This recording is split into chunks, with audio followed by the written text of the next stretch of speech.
ஒரு 2 கிலோ போட்டு தக்காளி சாதம் பண்ண போகிறோம். தக்காளி சாதம் பண்ணுறதுக்கு தேவையானதெல்லாம் நான் வந்து தக்காளி வந்து 1 கிலோவும், பெரிய வெங்காயம் வந்து 3/4 கிலோவும் கட் பண்ணி எடுத்திருக்கேன். பூண்டு வந்து ஒரு 10லேருந்து 20 பூண்டு பல், அப்புறம் பச்சை மிளகாய் வந்து 10 எடுத்திருக்கேன். இப்போ பார்த்தீங்கன்னா சாதம் வந்து ஒரு அடுப்பில் ரெடி ஆயிருச்சு. அது விசிலும் ஸ்டீமும் இறங்கிருச்சு. அதை வந்து இந்த மாதிரி பெரிய பாத்திரத்தில் போட்டோம்னா நமக்கு கிளறதுக்கு ஈஸியாக இருக்கும். அதனால இந்த மாதிரி நான் பெரிய பாத்திரத்தில் மாற்றிடுறேன். மாற்றியாச்சு. இதில் வந்து பார்த்திங்கன்னா இன்னும் ஸ்டீம் இறங்கலை. அது இறங்கினதுமே அதையும் மாற்றி வச்சிடலாம். நம்ம குக்கரோடையே வச்சிட்டோம்னா என்ன ஆகுனா அடியில் வந்து நல்லா அப்படியே கல் மாதிரி பிடிச்சிக்கும், கொலன்னு பிடிச்சிக்கும். அதனால இந்த மாதிரி ஒரு பாத்திரத்தில் மாற்றிட்டோம்னா நமக்கு உதிரி உதிரியாக வரும். அதுக்காக தான். இப்போ இதை இறக்கி வச்சுட்டு நம்ம தக்காளி தொக்கு தாளிச்சிடலாம். ஒரு நல்ல பெரிய பாத்திரம் வச்சு அதில் எண்ணெய் ஊற்றிடலாம். எண்ணெய் காஞ்சதுமே கடுகு, கொஞ்சம் கருவேப்பிலை,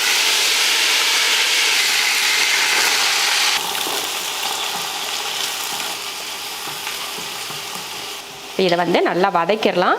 நான் வந்து வெங்காயம், பச்சை மிளகாய், பூண்டு இதெல்லாம் மொத்தமாகவே நான் சேர்த்துட்டேன். தனித்தனியெல்லாம் சேர்த்துக்கலாம். மொத்தமாகவே சேர்த்தாச்சு. இப்போ இதை நல்லா வதக்கி விட்டலாம். பொன்னிறமாலாம் வதக்க வேணாம். அந்த பச்சை வாடை மாறுற வரைக்கும் நம்ம வதக்கிக்கிட்டால் போதும். பார்த்திங்கன்னா வெங்காயம் இந்த மாதிரி நல்லா அந்த பொன்னிறமாகாமல் இந்த மாதிரி வதக்கிக்கணும். இந்த டைமில் நம்ம வெட்டி வச்சுருக்கோம் இல்லையா தக்காளி, அதை சேர்த்துடலாம். ஒரு 1/2 ஸ்பூன் அளவுக்கு மஞ்சள் தூள் சேர்த்துடலாம். தேவையான உப்பு போட்டு கலந்து விட்ருவோம். உப்பெல்லாம் போட்டு நல்லா கலந்தாச்சு. மூடி வச்சிடலாம். தக்காளி வதங்கட்டும். தக்காளியில் பாருங்கள் நல்லா வதங்கி அந்த தண்ணி விட்டு, தக்காளியோட தண்ணி எவ்வளோ இருக்குது பாருங்கள். தக்காளியும் நல்லா வதங்கியிருக்கு.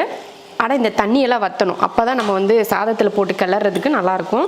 அதுக்கு முன்னாடி நம்ம இதில் கொஞ்சம் காரத்துக்கு மிளகாத்தூள் சேர்த்துடலாம். நான் வந்து 1 ஸ்பூன் அளவுக்கு மிளகாத்தூள் சேர்த்துருக்கேன். பச்சை மிளகாயில் வந்து சுத்தமாக காரமே இல்லை. அதனால தான் நான் மிளகாத்தூள் வந்து சேர்த்துக்கிறேன்.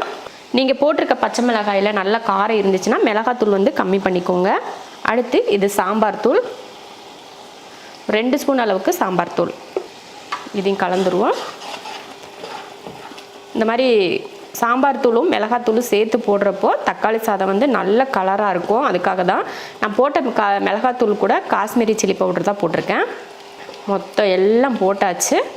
இந்த டைமில் உப்பெல்லாம் எப்படி இருக்குன்னு பார்த்து சரி பார்த்துட்டு உப்பு தேவைன்னா உப்பு போட்டுக்கலாம். மறுபடியும் மூடி வச்சிடலாம். நல்லா எண்ணெய் தெளிஞ்சு வரட்டும். அது வரைக்கும் மூடி வச்சிடலாம். பாருங்கள் அருமையாக எண்ணெய் தெளிஞ்சு வந்துருக்கு பாருங்கள். நல்லா அந்த தண்ணியெலாம் வற்றி எண்ணெய் தெளிஞ்சு அருமையாக ரெடி ஆகிருக்கு. அவ்வளோதான். இறக்குறதுக்கு முன்னாடி கொஞ்சம் மல்லித்தலை, அவ்வளோதான். உப்பெல்லாம் இப்போயே சரி பார்த்துட்டு அதுக்கப்புறமா நீங்கள் சாதத்தில் போட்டு கிளறினீங்கன்னா கரெக்டாக இருக்கும். அடுப்பை ஆஃப் பண்ணிடலாம். அவ்வளோதான், ரெடி ஆயிடுச்சு. அடுப்பையும் ஆஃப் பண்ணியாச்சு. இப்போ வந்து இறக்கிட்டு நம்ம கிளறிடுவோம். சாதமும் ரெடி, தக்காளி தொக்கும் ரெடி. இப்போ போட்டு நம்ம கிளறிடுவோம். நல்லா கட்டியாக இருந்த சாதம் வந்து உருண்டையாக இருந்துச்சுன்னா கூட நீங்கள் நல்லா கரண்டி வச்சு கலந்து விட்டுருங்க. கலந்து விட்டுட்டு இப்போ நம்ம தக்காளி தொக்கு சேர்த்துடலாம். நல்லா கலந்து விட்டுட்டு தான் ஊற்றணும். அப்போ தான் வந்து நமக்கு